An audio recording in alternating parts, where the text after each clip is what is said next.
She's everything that's loud, that's angry, that's anxious, that's excited, that's here, that she's a big ball of everybody's energy, you know. She's everything, you know. And that's why I love that character, that part about me, because Jag is the me that most people don't feel comfortable to be. Jag is the me that makes people say, hey, it's okay. Hey, I'm gonna do my shit. That's who Jag is. Jag is courage. Jag is strength. Jag is, I'm gonna say what's on my mind, and you gonna listen. And if you don't wanna listen, I'm gonna say it anyway. You know, that's Jag. Jag is heart, you know. Jag is, you know, no matter what the situation is, we gonna come out on top because we've seen worse. And that's Jag. Young guys don't know my questions, and you got double wrong answers, and I got double of the same. So moving up with all the time. I got the rules and I treat you right, but you keep the last man every right. Now tell them baby, do that right. I can't love. Common sense and business part, I can't really own you.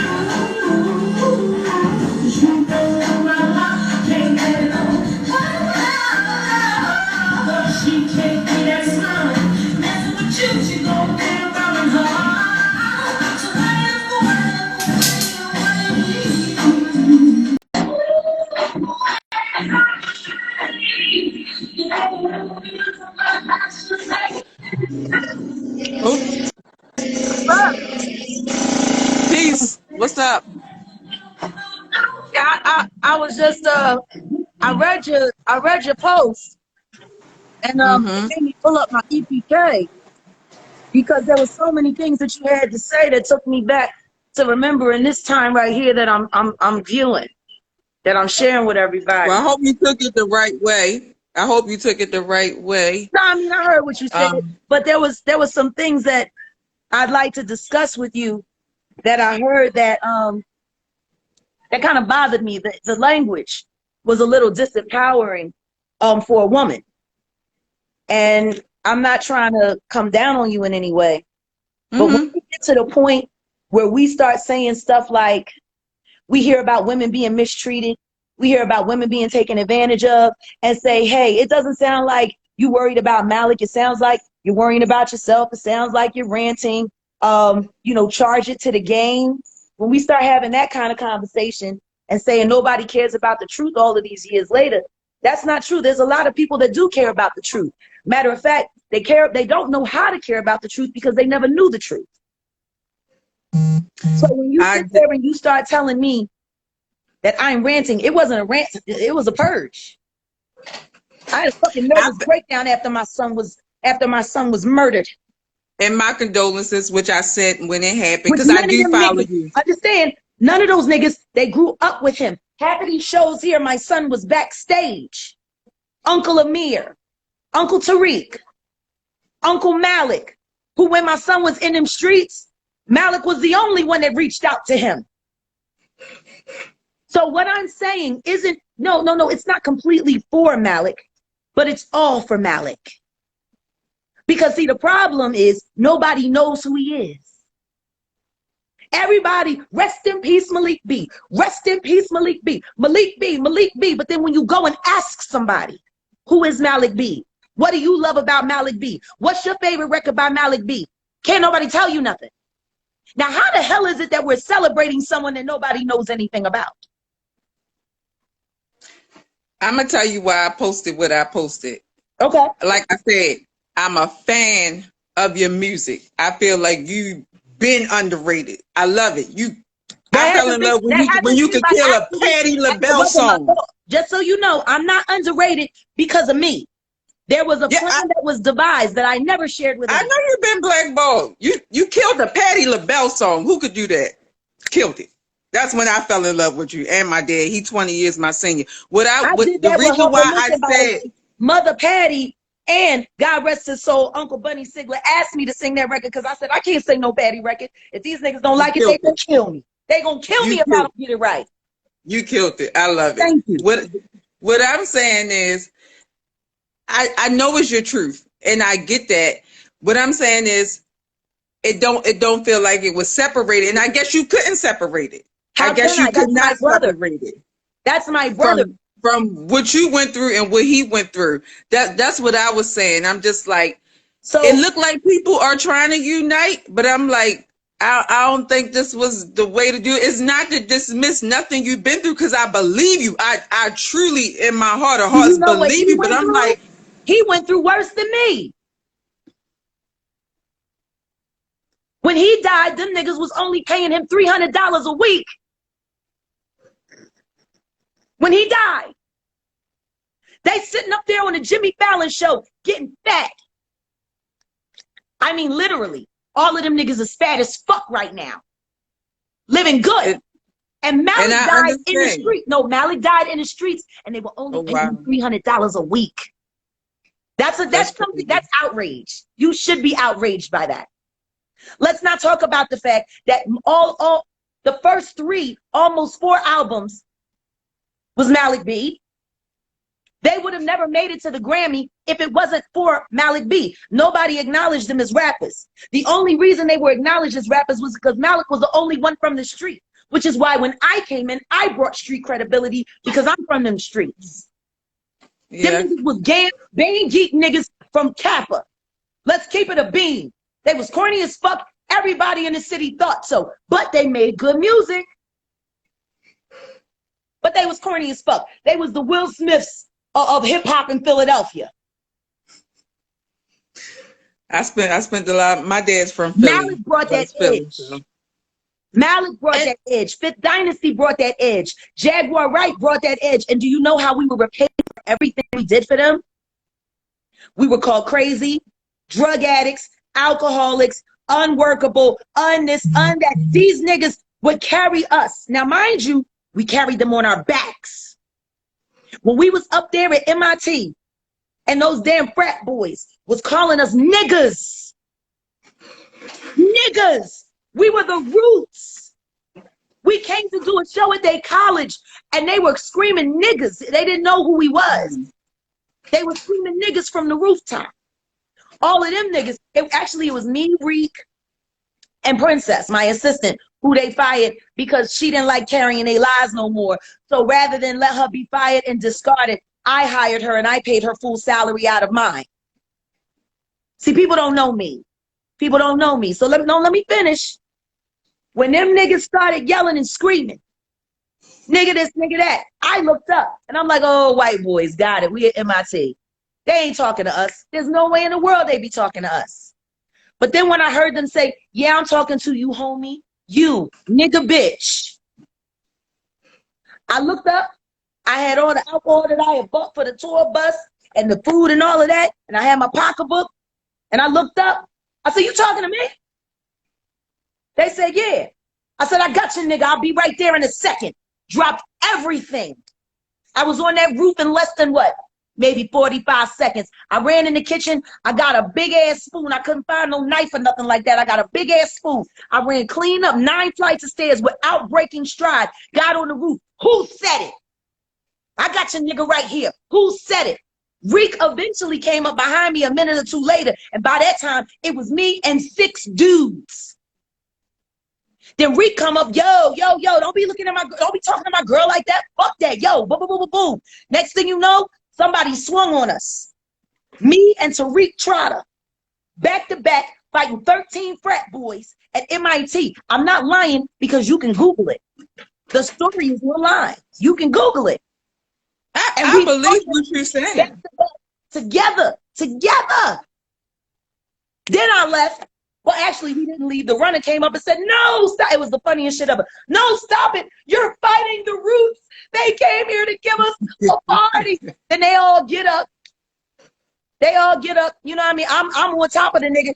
I'm beating them with the spoon. They got surveillance with it. They was laughing about it all over the OK Player office. When I seen them take Reek in a rush, I just said, the hell with it. I grabbed the spoon. Right. I started whacking everybody. I beat the hell out of they little token Asian. Because it was them and some Asian Samoan looking motherfucker. I don't know. But you know, he had to get it. He had to get it. You was with the man. Now you taking the man beating. I know you brown, but you down with them. So that's what it is. And then I went, when they all stopped and they realized we was the Roots, We all got, me and Reek got up, dusted off. We be back. It was them following me across the lacrosse field. After we went back to the bus and I told them what happened, then all of them niggas showed up. And guess who was leading the charge? Me. You got cars, the dean, an ambulance. These niggas was scared. They ain't know what the fuck to do. And they had to end up doing the lineup. We ended up having the whole fraternity disbanded because apparently they did that a lot. I had students crying to me while we was doing the lineup saying, thank you for standing up for us. They've been doing that to us forever. And y'all came here. You came here, Jaguar. Thank you. They were not allowed to come to the concert, and we was fucking heroes when we left off of that. But that shit wouldn't have happened if Jag wasn't there. I understand, Jaguar, and I definitely want you to have your flowers while you're here. Like I said, I believe. I gotta hold people accountable. You don't understand. They have ruined people's lives. That's why I put that post up about so proud. Because see, people don't know. I always kept Flo with me. I never left her with them alone. But that one time, I had to make an appearance somewhere else, and they said, we need Flo to come with us. Flo was never the same after that. I won't speak of the details. But them niggas had real bad etiquette when it came to not remembering where their bunk is on the bus. Imagine what it's like to be a woman on a bus full of men. And you got to close your eyes and go to sleep and trust that don't nobody pull back that shade in that little tune and catch you off guard. I had to go to sleep like that damn near every fucking night when I worked with Wu-Tang. And the only reason I didn't have that much trouble was because I happened to be fucking with one of them. See, that's the fucked up part about being a woman in this game. If you don't want to get raped, if you don't want to get fucked up or have some bad psychology, you got to get a boyfriend in the crew. I did it with Wu-Tang. I dated the 60-second assassin. That nigga was 35 years older than me. But it was the best way I could. I was 19 years old. He was 46. But he was my boyfriend, and as long as he was my boyfriend, nobody in the crew messed with me. People didn't know. I never said anything. I never talked. I don't talk about my personal life. I'm from Richard Allen. I'm from North Philly. My business is my business. I share it with who I want to share it with. No, I wasn't going to tell y'all that my ex-husband blackmailed me into marrying him because I was bisexual and my girlfriend, I didn't want to break it off with my girlfriend.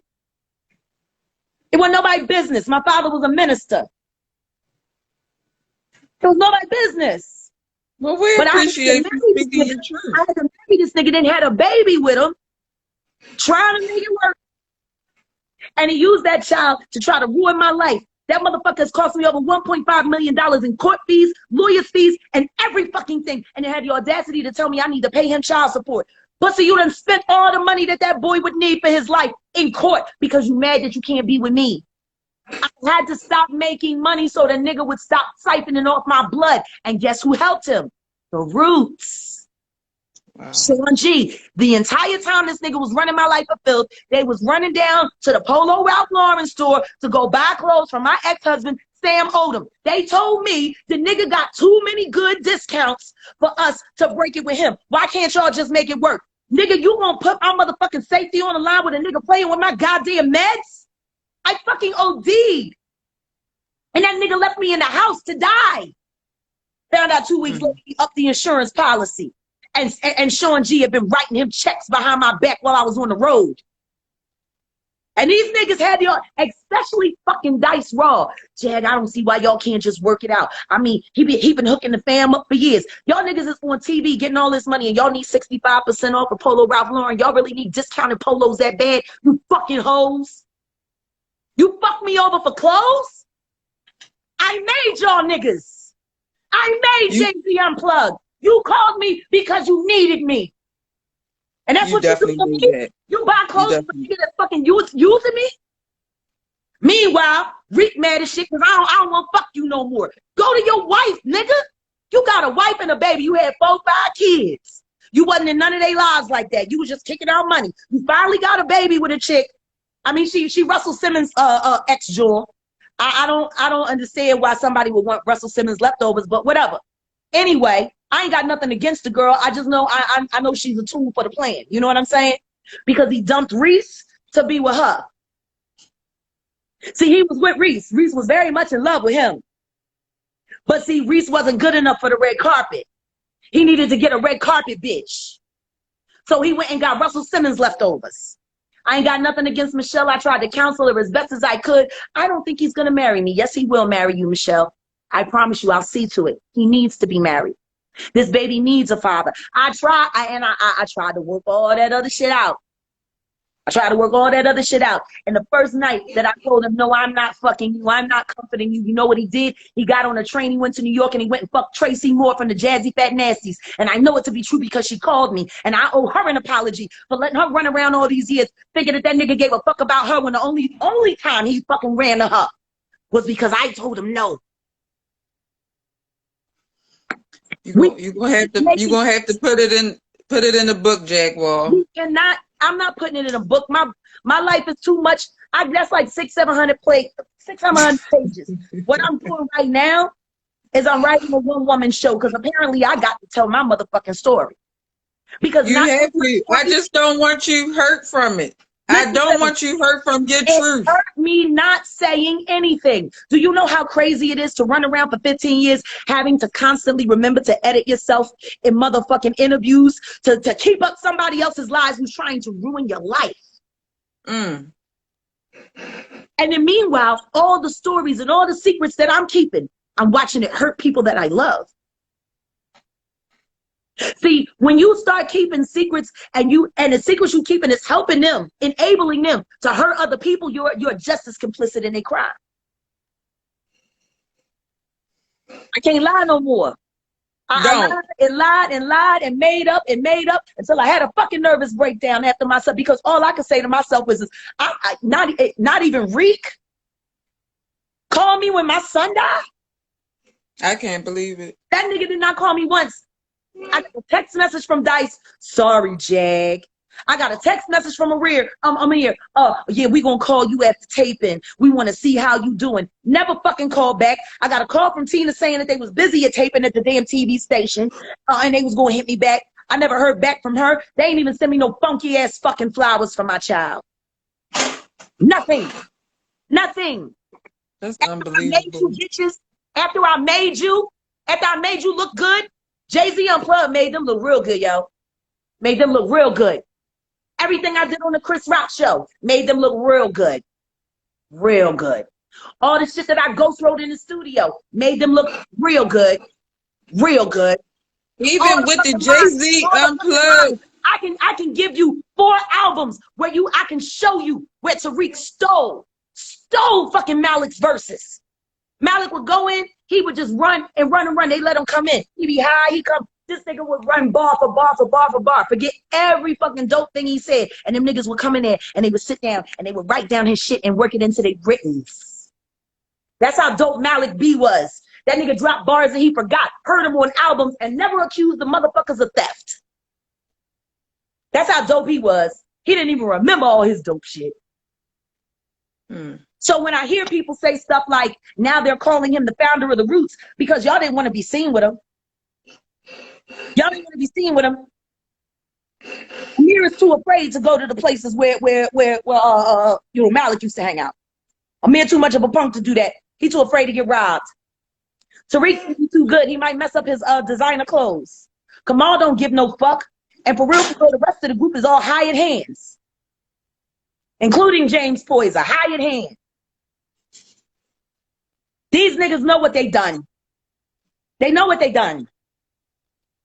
And they done it all on the back of a man who never asked anybody for anything. All Malik did was give. And do you know the thing that's killing me more than anything right now? Is that I have to explain to them who he is. If you know Amir and you know Tariq, there's absolutely no reason in the world that you shouldn't already know why we celebrate Malik B. And so we can put, I hope he's remembered as one of the greatest rappers alive. He should be. Motherfuckers call you a great rapper for rhyming his shit. You ain't got a hope, nigga. Do something. Show it. Y'all on the Fallon show. Why hasn't there been a memorial planned Especially now with the COVID and everybody's at fucking home, y'all niggas can't get together and do a cipher for Malik and had it aired on the Fallon show so the whole world knows who he was and what he did. That's okay. They ain't gotta do it. The rest of us who've been fucked over by them are getting together and we're putting together a fucking documentary. Not on the roots, on Malik B. So we're going to the family to ask for their permission. We collecting footage and we gonna show y'all who Malik B was. We gonna them niggas is too fucking ego driven and pride driven and jealousy driven to do the job. We gonna do it. So yes, I mean, yeah, I've been warned. People told me, watch out, watch out. You know what? If I was gonna be dead, I'd have been dead already. And if these niggas is coming to get me, then come to get me. You done already tried to kill my career. You done fucked with my family. You done fucked over my kids. What else can you do to me? You done stole money from me. You done stole tours from me. Shit, right after I had my baby, I had a whole European tour lined up. These niggas actually told me, oh, we need you to come on the road with us and do your promotion on the road with us. Then they told the promoters that I was staying home with my family to raise my kids. But said, if you can up... I remember that story. You can up... I remember that story. We'll do the tour for her. Fucking pussies, they done made all that money on me. You can't even send me no funky ass flowers. And you know what? I love Tina. I love Tina Ferris. I do. But bitch, you need to own the fuck up. I'm holding you accountable too for being an accomplice to fucking arson.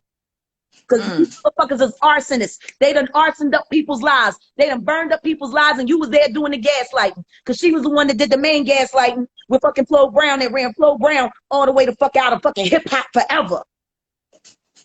She was the same bitch who called my husband and told him that I was fucking with Talib Kweli when we was doing the goddamn OK Player tour. Had my ex-husband fly out. We have a whole motherfucking shit. Talib running scared and shit around the damn House of Blues. I'm like, why is you running? See, that's when I knew I couldn't fuck with Talib no more. Because you running from this nigga, I whoop this nigga ass my goddamn self. You running from him?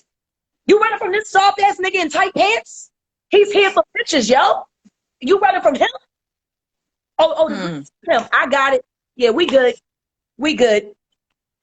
Fucking Talib Kweli used to come to Black Lily in New York and hide out in the green room when we were getting changed, especially me, to watch me get dressed and undressed before I got on stage and then wait for nobody to be looking to sneak out. Yeah, that nigga ran from Sam. Corny ass nigga. I've been holding all this shit too. Trying to make y'all fucking crazy backpack motherfuckers look good. Fucking stupid as shit. Fucking Common. Come to Black Lily. We go back to the crib in Brooklyn. We sitting there. He at this point in time, he was obsessed with hoes up and pimps down and hoes up, whatever that shit was. He was watching that shit all the time, looking for material to write like Water for Chocolate. And so we sitting there watching this shit, you know, and don't get me wrong, I like Common, he was cute, but I thought he was a little clingy. He was a little too clingy for me. I moved around. Shit, I was kicking it with Little X on the low too. I was dating like 3-4 niggas, and I had a bitch. I was a fucking rock star. What the fuck do people expect? What the fuck do people expect? I just see, ain't nobody ever known about my G. Because see, where I come from, you ain't supposed to publicize your G. Your G is only meant for the people that you share it with. Ain't nobody else supposed to know about your G. I never knew. Of course you never knew. I did a good job hiding it. You did. Wonder why I went fucking crazy. Wonder why I had a nervous breakdown as good as I did hiding it. Goddamn Common. Next thing I know, we go to bed. He like, oh, come on, Jack. No, I'm tired, nigga. I was on the stage all night. I want to lay down. I'm gonna lay down in the bed. I lay down with my clothes on. You know what I mean? I'm a rape survivor. I know how to buy myself a little time. You know what I mean? Just in case a nigga try to get out of hand, you gotta pull my pants down. By the time you get my pants down, I promise you I'm hooking off in your jaw. That's how I grew up. That's how I grew up. The next thing I wake up this morning, I feel something poking in my face and shit, right? And it's just poking in my face. And I'm what the fuck? And I'm like, and I open my mouth. This nigga trying to stick his dick in my mouth while I'm asleep. Lonnie fucking Lynn, Rashid, Common, whatever the fuck you want to call yourself. That's why I stopped fucking with him. Because nigga, if you gonna try to stick your dick in my mouth while I'm asleep, there ain't nothing you won't do. I don't even know why he running around here, parading around here with all these public relationships that don't never seem to last. When the last time he actually had a real bitch? You was with Serena, that didn't work out. You was with whoever and whoever. You always got, you know, whoever's hot dating you, but the shit don't last long. He ain't been right since fucking Lauryn Hill left him anyway. Then he got with Erica after I fucking spurned him. He hated my ex-husband for I don't know how long. No matter where we bumped into each other, he wouldn't even look my ex-husband in the face.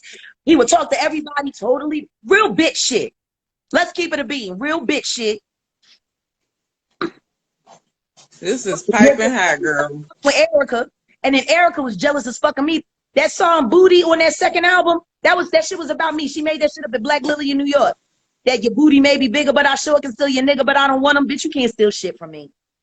And what you need to be worried about is how you gonna convince Andre 3000 to come back to you finally, because you've been running around here acting like a groupie for all these years. I ain't never met a bitch that got a record deal to become a hip hop baby mom. I've never met nobody that done that. Every baby you got by a different fucking rapper. I know bitches who have babies by niggas to get on, but I never heard about bitches getting on just to be a statistic. Never heard about that. Never knew about that. And then she ran his ass for filth, running around with M1, had this nigga looking like a whole fucking clown. He's sitting there wearing all these weird ass clothes. We all look at him like, what the fuck is you doing? With all this crochet shit you got going on. Fuck is wrong with you, Lonnie? Fuck wrong with you, Rashid? Well, you know, we on a different vibe. And then, yeah, she was on a whole nother fucking vibe with M1. And the baby wasn't even M1's. It was DOC, baby, down here in Dallas. Puma daddy died. Puma daddy named DOC. And she was pregnant with Puma while she was so-called still with Common. So all these ass motherfuckers, all these fake-ass neo-soul bitches, the shit was bullshit. It was all bullshit. It was all a fucking lie. There were very few of us that was real. I was one. My cousin was one of them. Kindred Family Soul. Flowetry for the most part. What about Music Soul Child? I mean, I don't know. He was just doing an interview on a Mia podcast. So I don't want to speak for his life.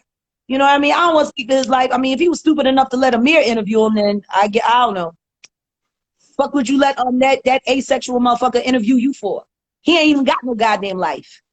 Fuck he asking you about yours. He looking for credit or some material to get a life? I don't know.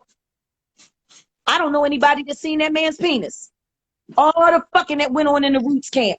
All that sex, all of the women, all of the get you drunk and oops, you didn't know we was fuckings. All of that shit. I don't know anybody that's ever seen Questlove or Amir Thompson's penis. I don't know nobody. Oh, wow. A couple of his girlfriends that he broke up with that I had to do the breakup for him, because that's what he used to do. When he would break up with a chick, he would leave it for one of the girls to let it jab down gently so he ain't have to talk to nobody. I did two of the breakups. After Maria, I couldn't do no more because I thought he should have stayed with Maria. Maria was awesome. And Maria, if you're watching, I'm sorry, boo. I'm sorry I was short with you that day. I resented the fact that I had to be the one to tell you that it was over and don't nobody know why and have a great life. What I should have told you is you're better off. Did you see his penis yet? You're better off, because I don't know nobody that's seen that shit.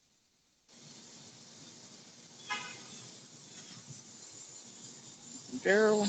I'm done. I'm done.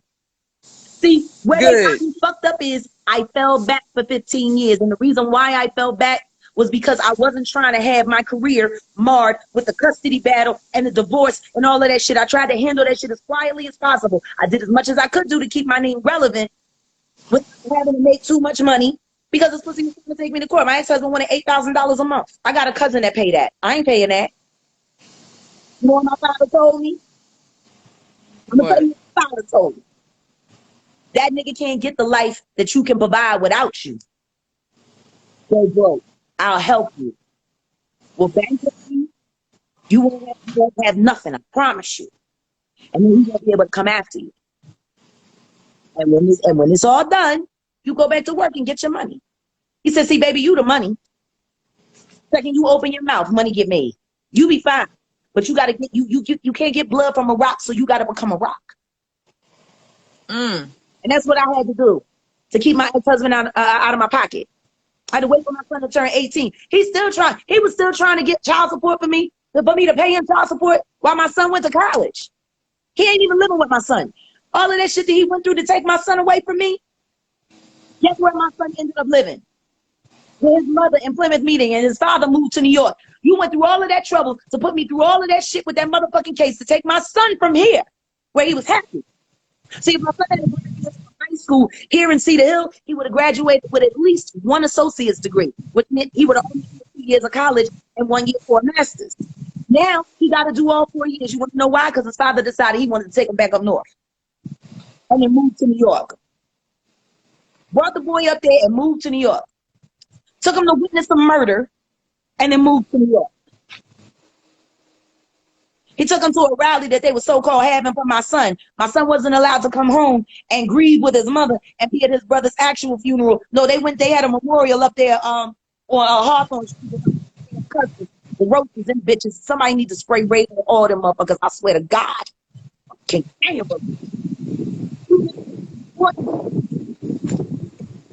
I'm happy you speaking your truth. Because who niggas, knew? Who knew? Nobody knew, because I don't talk. That's what I'm saying. Like, nobody knew. But I don't talk. I don't say nothing. You want to know why? Because I find this shit embarrassing. I find it embarrassing that people that I loved, that people that I trusted, that people that I put my life in their hands could do such horrible things to me. Who the fuck want to do that shit to anybody? That you was stupid enough, as smart as I am, that you was stupid enough to let these know-nothing motherfuckers, whether they blood or not, run through your life like that because you just trying to do the right thing. You saving somebody now. You saving somebody now speaking your truth. You saving somebody now speaking your truth. I'm telling you, these fucking clowns, these so-called youth niggas, I'm gonna tell you who the youth who was. Malik D, Richard Nichols, and John Snow. He devised probably the greatest smoke and mirror campaign. Because the Roots didn't really start getting no love on the street until they started thinking Mumia names. Mumia, where Mumia, Mumia, Mumia. Oh, they was all about the movement. How did we get from Mumia to fucking Jimmy Fallon?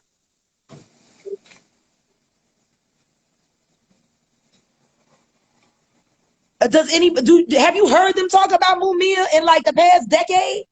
Last I heard, he was on death row. Why y'all stop talking? I'm sorry. You got your street cred. You couldn't be gangster, so you could be militant. Fuck out of here. Only thing you militant for is pussy, drugs, money, and clothes. And you thirsty for all of them.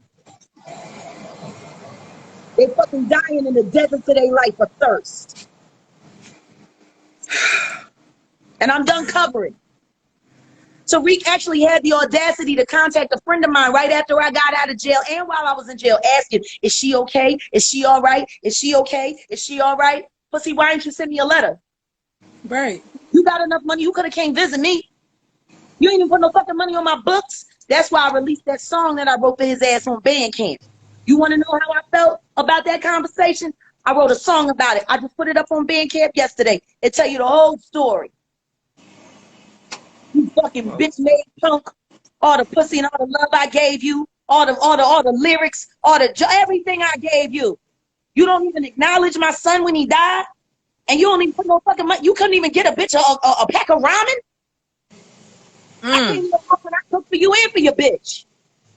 I can't get no ramen. Yeah, well, I'm fighting for my life. Fuck you. Fuck all of you bitches. I don't give no fuck. I'm done. They should see. They thought I was going to hide it forever because of Rich. See, I loved Rich. Richard loved me. I didn't want to ruin his legacy. The Roots was his legacy.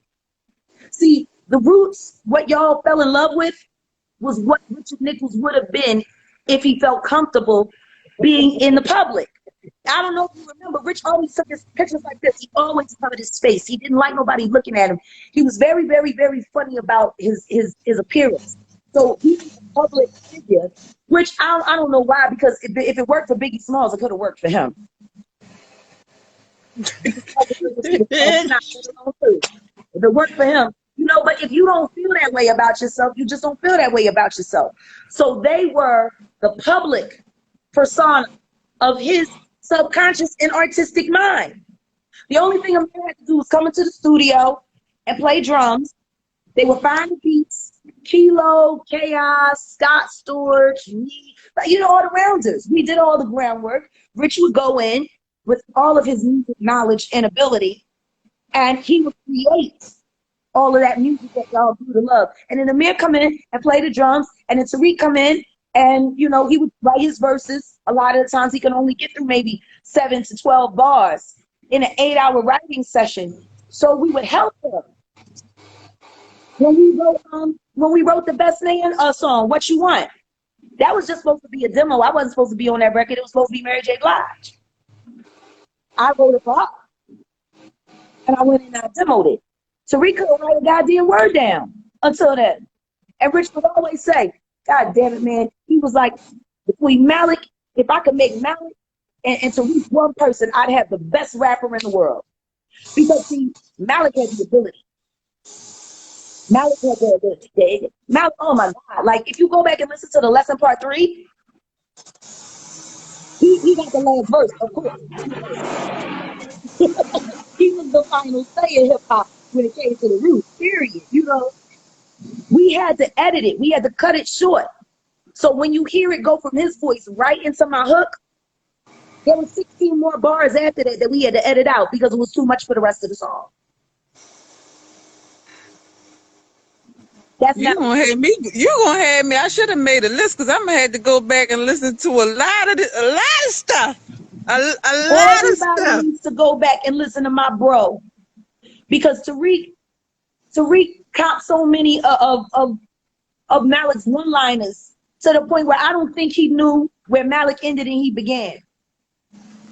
Which is why I was very upset when I heard about the fact that they went to the funeral, to the viewing, but they didn't stay for the service. That was yesterday. They went to the viewing, but they didn't stay for the service. Because my girlfriend, they too famous. My girlfriend, Bahamadia, saw them. I was on the phone with her. She saw them out there at Hunting Park at the viewing. But when I talked to my bro, Kilo, he said, they didn't come, Jag. They wasn't there. I said, no, they was there. How wouldn't have lied to me about that? She talked to him. Tariq started hitting her up after, like, what do you mean they weren't at the funeral? They was there. She said Dice was across the street in a purple suit. She wouldn't have made that up. He said, I didn't see none of them in the funeral, which is kind of fucked up because that means y'all only went for optics.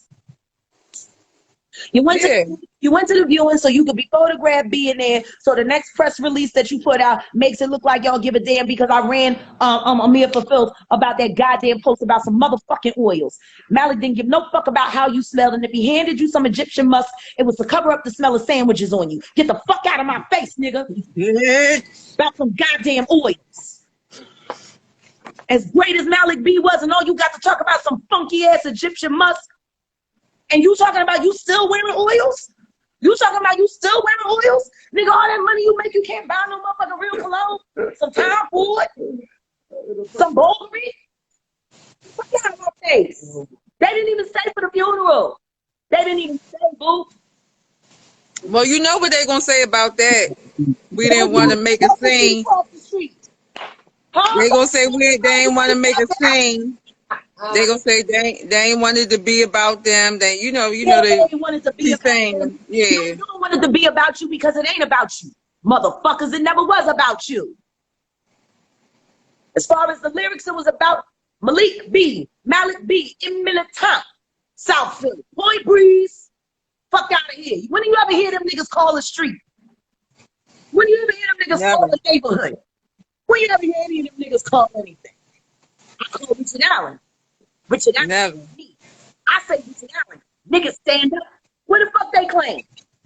And that was the era. If you was from Philly, shit. I remember Siegel, Bang Bang, Siegel Street Gang. If you was from Philly, yeah. What set them niggas claim? Because if you really about that life, you in a set motherfucking in Oxford, you nice town, you United niggas of the Closer Valley, you Southwest Riders, who y'all with? What gave them street cred? Other than me, other than Malik, other than Fifth Dynasty, other than Kilo, other than Chaos. I mean, what, that's all we was good for? That's all we was good for? To make y'all look like y'all had some gangster. I got some gangster for y'all niggas. Fuck you. Fuck you twice in the ass. And all your fucking stupid wives, y'all need to go and get tested. Go and get tested, because I can tell you a many a times on that tour bus, niggas didn't use condoms. I can tell you that. I can tell you they all married some chick named Michelle. Michelle this, Michelle that, Michelle this, Michelle that. It was funny. Even Kamal's first wife was Michelle, the black one, before he got the white girl. I mean, I met the white girl. I'm not saying anything wrong with it. I just don't know why he didn't try to make that marriage work. Because he running to the home children don't even want to deal with her. They only go to the white girl now. Last I heard. Fucking Kamal. Them niggas laughed at you about being a producer, and I fucking put you on, nigga. You ain't even call me. You took pictures. The last time you saw Giovanni, y'all was taking middle finger pictures down the fireworks. Anthony Mackie said, you didn't even fucking call. You couldn't even send no funky ass fly. Fuck you, nigga. That part did it for me. I never would have thought that. How's George Clinton's granddaughter doing? Nigga, I will drop all y'all tapes. I will make you look like the bitches you are. Somebody need to ask Kamal about the time he cheated on his wife with George Clinton's granddaughter. I said it's Jimmy. Come on. Who, Jimmy? Jimmy, not Kamal. What you talking about, Jimmy? That's his name. Oh, yeah, that's his name. I don't be putting him out on blast. I don't put his name out on blast, but if the nigga call him Jimmy, he can call him Jimmy. I mean, he can. I call him out of respect, because them niggas always treated him like shit. They treated him like the standard. Scott Storch was the genius, and Kamal his face was black enough to play the chords. Walk into some piping hot tea. That's what they saying what they walk into. Yeah. The truth. You should have been better. I don't forget shit. And they can come after me. I hope the fuck you sue me. And I hope all of y'all pussies block me. Keep blocking me. Y'all know I used to run with Cat Williams. Cat said it best. Make more haters. Let me make some haters this week. I think since you putting the truth out, I think you can make more music and it'll be great. That's what I think. The music's awesome. The music is awesome. Ain't nothing wrong with music. Since you're speaking the truth. No. We weren't sure about it, but it's looking like we're gonna put the album out September 1st. I didn't want to say anything, but I'm gonna tell you, it's looking like September 1st and October 1st. It's gonna be 7 to 8 songs. Everything is brilliant. I hope all these neo soul wannabe bitches listen so they can learn and they can start making some fucking music. Because the shit they got going on out here is tight as fuck. I've been sitting back watching. I can't wait. For 15 years. I've been watching for 15. I told them hoes, especially Jill. And yes, Jill Scott, I'm calling you a hoe because you are. Wretched bitch. I can't stand you either. You ain't post shit for Malik either. You ain't post shit. Once you talk about the cleaning up the throw up, you talking about you cleaned up. Ain't post nothing for Malik. She on some producers live the other morning. I chased her ass off that motherfucking live. I said, bitch, you better get the fuck off here and go post something for Malik. You were okay. That's what I don't understand. I understand you mad about Malik, but I think I was more hurt to know that they didn't reach out about your son. Child, that's my baby. That's my baby. Let me show you. I can't believe that though. Let me show you. No, you should believe it. Everybody needs to believe it. Those spoiled prima donnas, bitch made punks. I swear to God, I take every last one of them on. I take it. I swear to God, I hope one of them step to me so I can knock their ass the fuck out because they all soft as fucking Twinkies. Let me show you something. It's my boy. That's my son. He lives right here. This is his table. I keep his table set. He got his sage jar here. He got a shot of Jameson for his trouble. He got his Bible laying on his chest. This was his sweater. And Fat Kid did this picture. I got to go get the shelf today because we're going to put it up on the wall. You know, everything I'm doing now, I'm doing for him.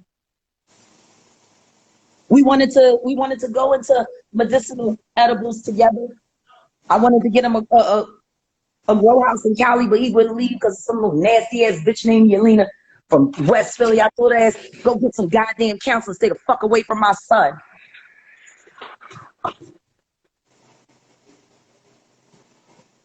Do you know what I think about when I walk over to that corner and the roots cross my mind? I think about every time my son cried and said, Mom, why you gotta leave? Why can't you stay? Why can't you just work in the studio? Why you always gotta go out with the uncles? Why you always gotta go out with the roots? Why can't I come? Can I come? Can I come, Mom? His 6th birthday party, I had to do Black Lily in New York, so I had to do it on a Saturday. I couldn't even do it then because the show needed me. See? I built that show. When I first started at the Wetlands, 10 people showed up. The next week, 20 people showed up. The next week, 50 people showed up. After 1 month, we had 150 people in attendance on a Sunday night in New York. I went on first. Nobody wanted to go on first. Nobody wanted to play to an empty house. And I told Rich, my show gonna be the same where I go on first to last. I'll go first. Fuck it. Let's get it started. Those niggas came back to see me every week. And what became the problem was, see, the Jazzy Fat Nasties, they were supposed to be the veterans in the crew for the women. And I was considered new coming in. But the truth is I was more seasoned and I was more professional than every last one of them. So I've been doing that shit since I was 13 years old. And I worked with everybody great. You know what I mean? So I was ready. I was always stage ready. I was taught to be stage ready by Harold Melvin and the Blue Notes. I was taught to be stage ready by Bunny Sigler. I was taught to, be stage ready by Grover Washington. Like, I was always ready. But the problem would be if I went on first, I loved it. I got to go on first and then I got to go to the bar and get drunk and watch everybody else and have a good time. So I got to work, have a great night, and have a great night in New York. It was awesome. I didn't mind going on first. But after I got on stage, everybody come to the bar, have a drink with me, and then the club would empty out and only be like 5 people in there. So nobody else had anybody on stage. So that's when the club owner from the Wetlands came to Rich and said, look, we got to make Jaguar the headliner. Otherwise, we can't do this night no more. They're like, what do you mean? We stopped selling liquor at the bar at 9 o'clock. We make all of our money when she's on stage, and then after she does her rounds with the audience, everybody leaves, and ain't nobody getting no tips the rest of the night. We got to make it a headliner. Rich said, well, I got to talk to the guys. We got to go back and have a meeting about it. Want to know what happened? What? An ad came out in the Village Voice 2 days later naming me as the headliner of the show. And 3 weeks after that, there was a line wrapped around the corner. And they were all there to see me. And as long as I went on last, the club stayed full. I've been doing shit. I've been doing this shit forever. And I never asked for nothing. Because I'm humble. I'm humble. God blessed me with a lot, so I try to do everything that I can do to use it to do the right thing by people, but I don't brag. I don't need to. The people that know me know me. Your work speaks for itself. Your character speaks for itself.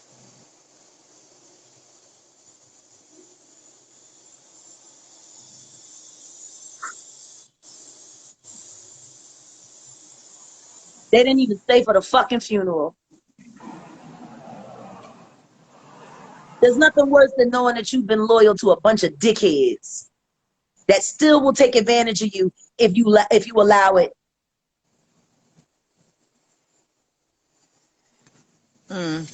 Bryce Wilson said to me, I can't believe you riding with them niggas. Them disloyal motherfuckers. You could have came with me. I said, I understand I can come with you, Bryce. But if so, I'm just a member of Groove Theory. I'm trying to build my own name. I'm willing to take these lumps. I'm willing. I'm willing to take these lumps. I can handle these motherfuckers. I can move niggas around, but I'm gonna make my name. And that's exactly what I did. I made my name on their stage. And then I made my name on Jay-Z Unplugged. And then I became the greatest threat to everybody in fucking America that had a goddamn record deal. And they all worked very hard to kill my career. And guess what? I just went overseas and worked. I was working more in Europe and Japan, and then I went here, and I was cool with it because I'm not down for the bullshit, just like Malik. But I'm like, who, like nobody, if you never spoke, nobody would ever know, because it's like, okay, a lot of people do know you from the Roots. We know your albums. That y'all on each other's stuff, and it's like, why is the Roots here? Where's Jaguar? I would never have taken that job. I would never have taken that job. Even if I had stayed a part of the crew, you would have never seen me on the Jimmy Fallon show. That wouldn't have happened. I don't have no respect for that fuck nigga. I don't. And I would have told him so. You know, them niggas, they used to get mad at me because I was just so honest.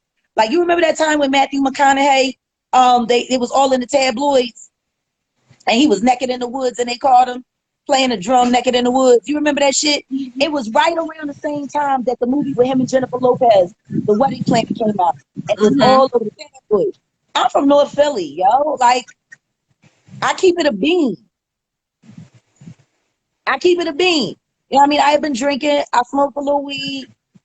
And it caught me off guard. Yes, Jimmy fuck ass. Yeah, And, that's a new name for me too. and it caught me Jimmy off guard. fuck And it was ass. like, oh, Jaguar, this is Matthew McConaughey.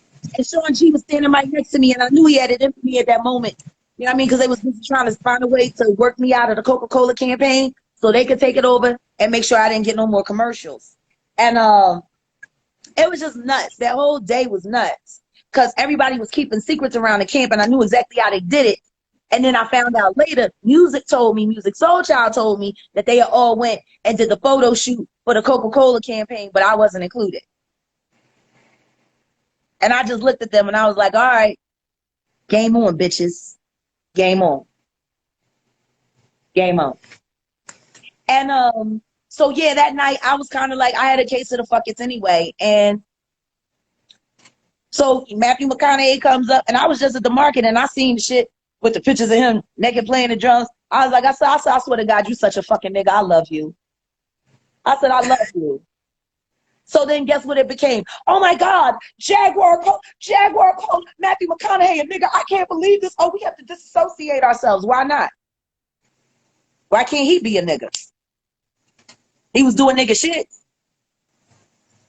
I ain't telling him to go get naked and be playing drums and shit like he's some African warrior. I ain't telling him to go do that shit. He did that shit his goddamn self. What the fuck you mad at me for? He was a fucking nigga in that moment, and I loved it. I loved it.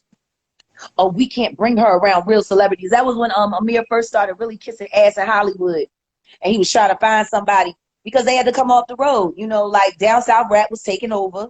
Nobody was really in their vibe anymore. And even though people would have gone to see them, they couldn't be headliners anymore. Like, who the fuck was they gonna go on tour with? Ludacris? Chris wouldn't use them as an opening act. They're too good. Who are they gonna go on the road with? That's why they had to take the Jimmy Fallon show. They had all their tax issues, you know, from all the funds that Sean G mixing, and people don't even know that Black Lily was partially for half of its life funded from my recording budget. Who would know? Who would know? You've never spoke about anything. It started with the Jazzies in New York, but they didn't get a lot of money for their budget. So then the Roots had to front it on their budget, but then they bitched and complained. And by the time I started banking, and I'm selling records, 95,000 records this week, 65,000 records this week. The second that my money came in, they was like, oh, well, we got to open budget on JAG. So my budget funded the Jazzy Fat Nasty's album, The Tortoise and the Hare, and my budget funded Black Lily. All of those dollars were recoupable, and I had to make good on that.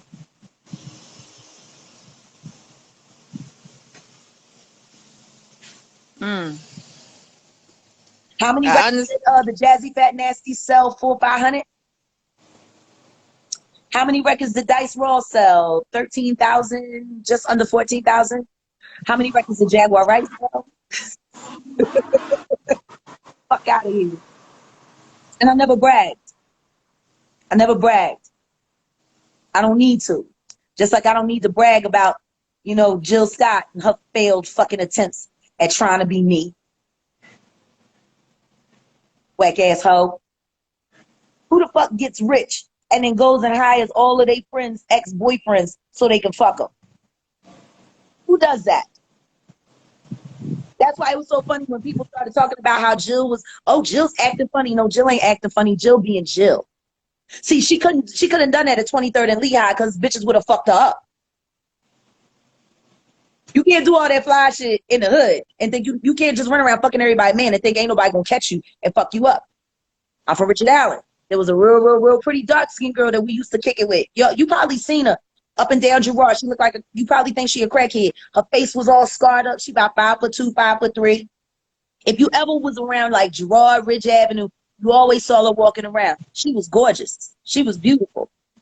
I did a bitch from 13th Street snatched her up coming off the sub, held her down and rubbed a live perm all over her face and held her there. You could hear her scream for blocks. Bitch, you want to steal somebody, man? Go do it now.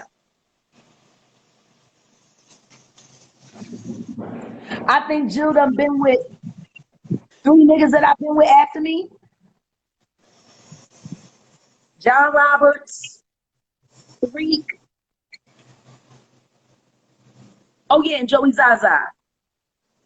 Well, now she fucking Drake. It's like, I feel sorry for him. I hope he don't. I hope he She's not safe. I promise you. I'm not being messy. This is a public service announcement. Y'all niggas better not be fucking her raw. PSA. She had to spend a whole lot of money to get that baby. Because when I would go, you know, she had to go to the in vitro. And I would have to sit there. You know, I nursed her through that whole shit. She kept trying to have a baby with Lizelle. I'm so glad that didn't happen. That would have been a disaster. But her fucking uterus was so scarred to fuck up. You know what I mean? She couldn't produce no baby. That's why she had to spend all that money. So when I talked to John, and John told me that he didn't know she had been taking fertility drugs, and he was surprised when she got pregnant, I'm like, oh, goddamn. This bitch caught you on the flip flam, huh? Not right now. Not right now.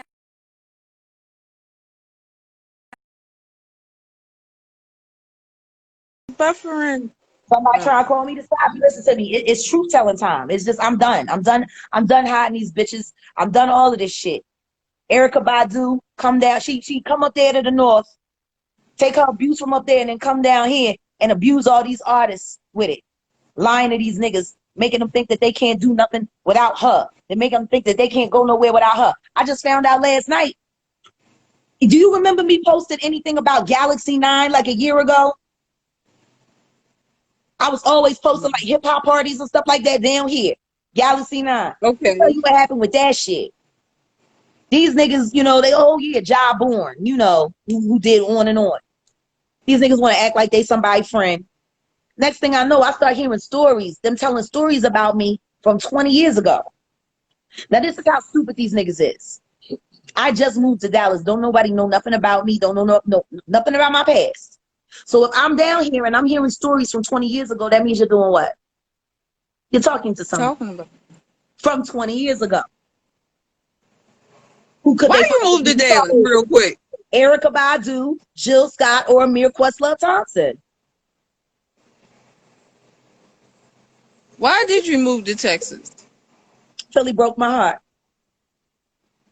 The roof broke my heart. That's a long way, Texas. I just was wondering. I needed to get away from my ex-husband because if anything should ever happen to him, I do not want to be questioned. Because my ex-husband do a lot of dirt. And when karma come to find him, I need to be at least 1,500 to 2,000 miles away because after everything he done to me, people gonna think if my ex-husband dies by by unnatural means, they gonna blame me for it. Right. That the first person they gonna call is me. They about to cut us off. We done talked until the time came on and shit. But yeah, girl, I can't wait till September the 1st. it's coming. I It's can't coming. wait. We on it. No later than mid-month. I'm telling you, it's coming.